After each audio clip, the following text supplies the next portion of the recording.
Remember when Splitgate 1 launched and set the gaming industry on fire and then in just mere hours ended up setting itself on fire? Well, Splitgate 2 might be doing that same thing.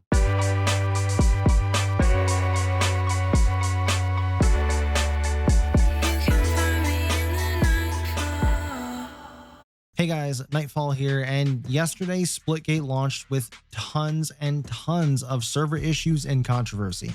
But to be fair, what game doesn't these days? And this one is still technically a beta. The problem here is that the alpha didn't have these issues, and these issues persisted all day long to the point where they inevitably just shut down all of the servers. And for the most part, this is exactly what happened with the original Splitgate, with long queue times and people not being able to log into the game. And also the beta tag feels like a built-in excuse in a way because the beta is just live until the launch of the game. So it feels like it's the full launch to an extent. Also, other games have done this tactic. Siege's ranked mode was in beta for years after the game's official launch. So games with beta tags, not often, but enough for me to know that it's just used as a cover their ass type of sticker. The game launched at noon Eastern time yesterday, and I watched as tons of players on Twitch faced issues with servers and all kinds of stuff. And then 9 hours later, I finally got the chance to test the game out for myself. Now, what I will say is that the time I actually spent with the gameplay was very nice. Everything felt good, no problems with the gameplay itself. The problem was I didn't get a ton of gameplay time despite spending around 2 hours of trying, and so before I jump into all the issues, let me break down the actual gameplay for a second. It felt smooth. There didn't seem to be any hit reg issues, or at least that I noticed. Granted, as I said, I didn't have a ton of playtime, but for me it still felt smooth and consistent. My only issue, and you can argue this isn't actually gameplay, is that the modes are all lumped into one playlist for the moment. So like now, if I wanted to just play split ball, I can't because it's just luck of the draw. I'm also not really a fan of how the TDM mode is formatted into 3 rounds of burst of 20. It just feels weird, but whatever. Don't get me wrong, the game has potential, but here's where the issues start cropping up. And if you don't like anybody dissing a game that you're glazing and all you want to hear is just the glaze talking, oh my god, Splitgate 2 is the best fucking game in the world, then just leave the video now because I'm about to just go in on this. Let me start at the beginning, and keep in mind, this is just my experience. After installing the game, I opened it for it to launch on the wrong monitor. Not a huge deal, just figured I'd go to my settings and move it to the correct monitor. Well, that's not an option. So I then had to close the game, change my main monitor to be the one I wanted it to open on in the Windows setting, which I hate doing, but I've had to do it for other games like Rocket League before. So it is what it is. I did it, tried to relaunch the game for it to tell me the game was already open, which clearly it wasn't. So my first step was to try to verify the game files and relaunch. Nope, same error. So with 2 gigabits per second download speed, I figured let me just uninstall and reinstall. Took about 4 minutes and tried relaunching again, but gets the same error.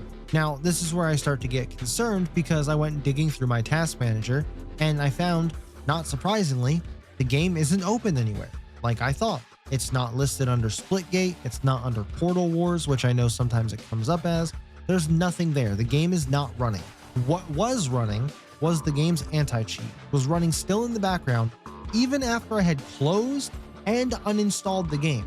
That's a little fishy to me. I don't know what that means exactly, but I do know that I don't like it. So every time I now want to close the game and relaunch, I have to close the game, open Task Manager, find and close the anti-cheat, and then relaunch the game. Just a hassle and very suspicious. But moving on. The game's audio was also playing out of the wrong source. It was playing out of my speakers instead of my headset. So I figured, let me just go into the audio settings in the game, change the output device, and you can't do that either.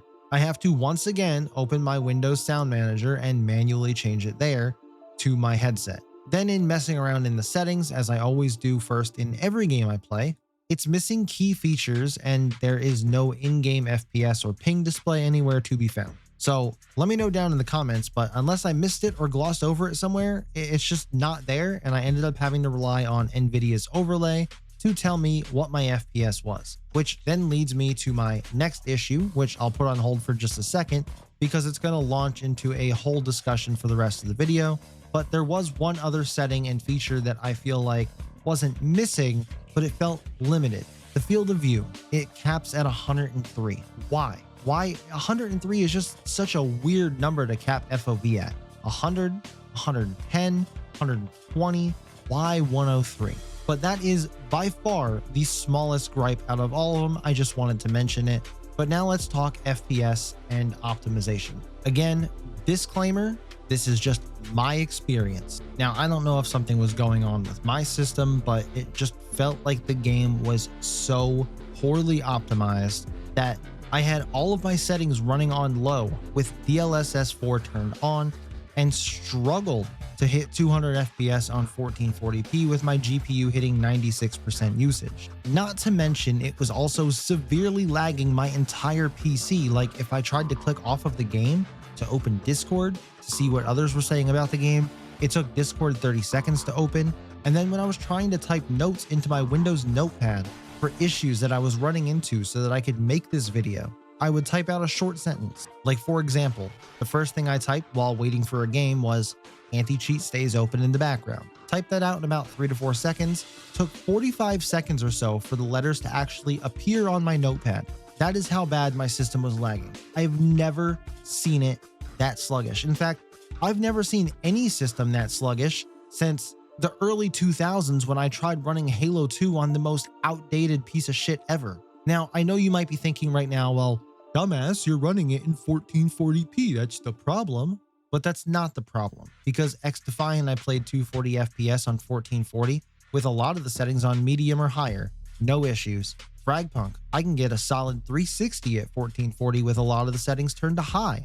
And even if I turned on ray tracing on that game, I could get a consistent 240 at 1440. Now, that's a well-optimized game if I've ever seen one. Not that you need ray tracing in an FPS like Fragpunk, but still, just to make the point.